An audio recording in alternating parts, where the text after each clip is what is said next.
एक जो बहुत ही इम्पोर्टेंट टॉपिक है वो है बाइनरी पैरेलल एडर और रिपल एडर। ओके, ये आपका वर्ड यूज हो सकता है, ripple adder. Okay, it is design to add 2n bit number. Okay, अभी तक हम लोग ने 1 बिट के नंबर्स को ऐड किया, चाहे हमारे पास 2 नंबर्स हो हाफ एडर के लिए, चाहे आपके पास 3 नंबर्स हो फुल एडर के लिए। बट हम लोग ने n बिट के नंबर्स की बात नहीं की, और रियलिटी में हम लोग के पास n बिट के नंबर्स ही होते हैं ना।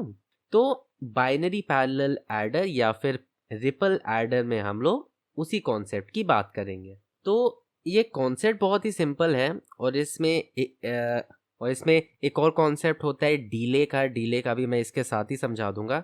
डीले आपका नॉर्मल सर्किट्स में भी पूछ सकता है, आपका बाइनरी पैरेलल एडर में भी पूछ सकता है। तो मैं आपको कॉन्सेप्चुअल बेस में बता दूंगा, उसको आप किसी में भी अप्लाई कर सकते हो, ठीक है।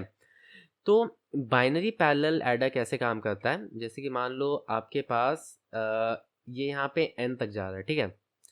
मान लो आपके पास ये 4 बिट का नंबर है, ठीक है। आपके पास एक नंबर है a और आपके पास दूसरा नंबर है b, ठीक है। तो सबसे पहले आप क्या करोगे, आप फुल एडर का यूज कर रहे हो, ठीक है। ये यहाँ पे 0 ही प्रोवाइड होगा, कैरी हम लोग के पास कुछ है नहीं, तो इनिशियल कैरी आपका 0 ही होगा। ये दोनों नंबर को आपने ऐड किया, जैसे कुछ भी हो सकता है, 10101, ठीक है, 00101, कुछ भी हो सकता है। तो आपने इन दोनों को ऐड किया, सबसे पहले नंबर को। ये आपके लीस्ट पोजीशन पे है, ठीक है, ये आपके एलएसबी पे है। इन दोनों को आपने ऐड किया, इसका जो सम जनरेट हुआ ये दोनों को जैसे ऐड करने पे 1+1 क्या होगा, आपका 2 होगा। बट 2 में आपका 0 आउटपुट आएगा और 1 कैरी आएगा। इसका मतलब ये आपका हो जाएगा 0। आपको अगर पीछे से कुत्तों के भौंकने की आवाज़ आ रही है तो थोड़ा सा उसको इग्नोर करो, मैं कुछ नहीं कर सकता भाई, रिकॉर्डिंग के बीच में हूँ। तो आउटपुट आपका आ गया 0, और ये क्या हो गया, 1 क्या हो गया, 1 आपका आ गया सबसे पहले सी आउट, ठीक है। यही सी आउट जो है ये दूसरे फुल एडर का सी इन बनेगा।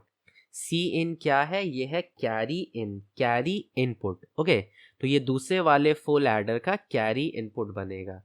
दूसरा वाला कैरी एडर सॉरी दूसरा वाला फुल एडर किस पे एक्शन करेगा, ये करेगा दूसरे बिट पे, ठीक है। जैसे हम लोग का यहाँ पे 0 और 1 है, 0+1+1, है ना।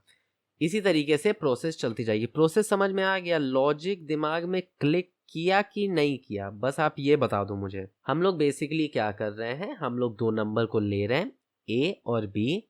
जितने भी बिट्स हैं उतने आप बाइनरी पैरेलल एडर्स बनाओगे। जो आपका इनिशियल कैरी होगा वो 0 होगा, क्योंकि ऑब्वियसली शुरुआत में कोई कैरी रहेगा नहीं। जैसे जैसे आप नंबर्स को ऐड करते जाओगे, जो जो कैरी जनरेट होगा वो आपका सी इन बन जाएगा। मतलब पिछले वाले बिट का जो सी आउट होगा वो आपके नेक्स्ट वाले बिट का सी इन बन जाएगा। नॉर्मल कैरी वाला कॉन्सेप्ट है जो कि हम लोग छोटी क्लासेस में भी पढ़ते थे, है ना। कैरी आप नेक्स्ट नंबर पे देते थे ना, वही चीज यहाँ पे भी हो रही है।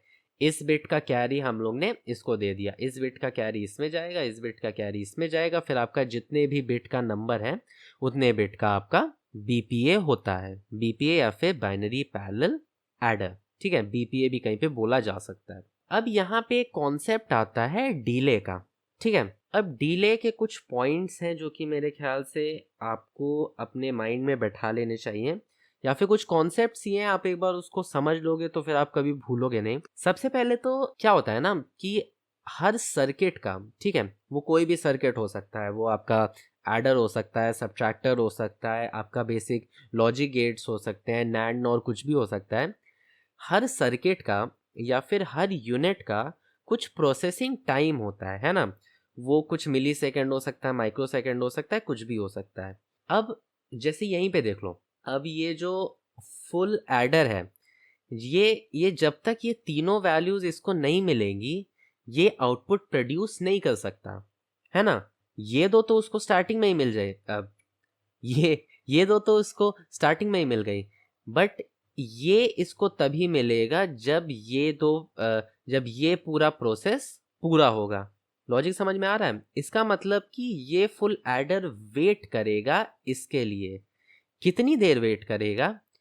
जितनी देर ये फुल एडर अपने ऑपरेशन को परफॉर्म करेगा।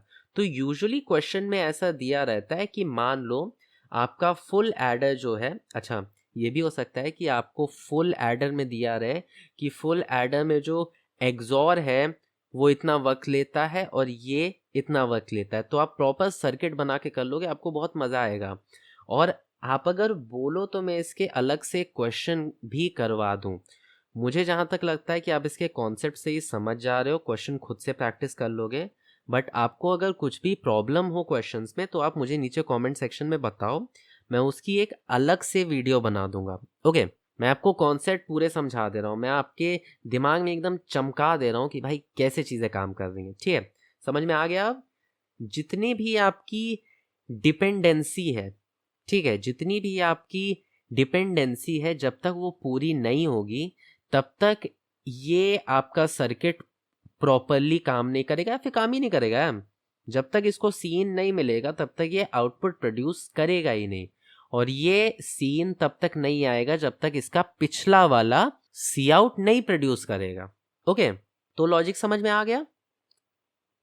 मैं यहाँ पे कुछ आपको कोई मैं फॉर्मूला नहीं बता रहा हूँ यहाँ पे, क्योंकि मैं आपके माइंड में फॉर्मूला का रिस्ट्रिक्शन नहीं रखना चाहता हूँ।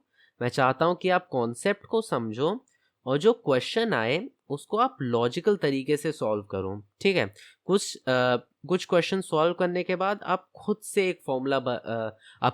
एक फॉर्मूला बनाने लगोगे जो कि एक बेटर कॉन्सेप्ट, जो कि एक बेटर अप्रोच है। ओके, तो ये था आपका बाइनरी पैरेलल एडर और बीपीए। इसके बाद फिर दो बहुत ही इंपॉर्टेंट टॉपिक हैं। सबसे पहला है डिकोडर, उसके बाद फिर है एनकोडर।